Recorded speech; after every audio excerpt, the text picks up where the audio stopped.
So just because your course is evergreen doesn't mean that you can't control the delivery of your course curriculum. So I'm going to talk about product types so that you understand how you might want to set up your evergreen course and how you want your students to consume the content while automating it along the way. Whenever you create your product, right here where it says type, this is where you're going to determine how you want the course curriculum to be delivered. And if you click right here on this question mark, it's going to explain what each one means. So regular means they sign up, they get access to everything all at once. Time dripped is, modules will be released based on the day they join the product in the time frame schedule that you set. Maybe they get access to module 1 immediately, but they don't get access to module 2 until after 7 days or something like that. That would be time drip. And it even says right here, this is a great option for evergreen content. So date drip, this is basically saying that modules are released based on a calendar date. So this is more for like live challenges, live programs, not so much for evergreen. Rolling drip is really great for membership. So say you have a membership and someone comes in, a couple months after your membership starts,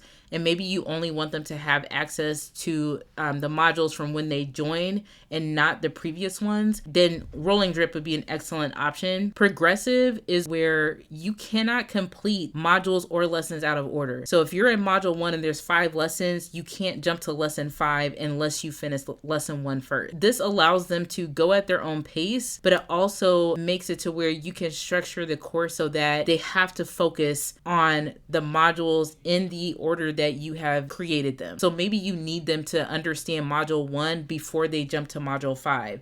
Whereas if you give them access to everything all at once, if you do it as a regular product type, then they can jump around and do whatever they want. So if you want to have more control over that, then set the product type to be progressive. And then that way they have to go in order with the modules and lessons. So this is a great option if you really want to control how they consume the content. Okay, so here's an example of a time dripped product. Module 1 is set to 0 weeks, 0 days, meaning that they would get immediate access to that module when they joined, but they wouldn't get module 2 until it's been a week after they joined. Same thing with module 3. This won't be released until 3 weeks later after they join.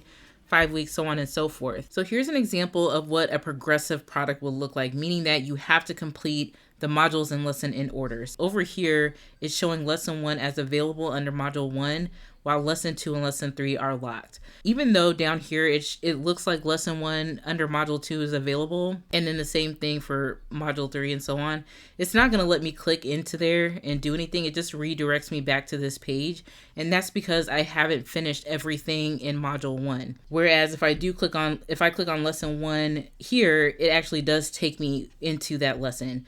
So this truly is something where they have to finish the modules and lesson in the order that you have it before they can progress on to the next one.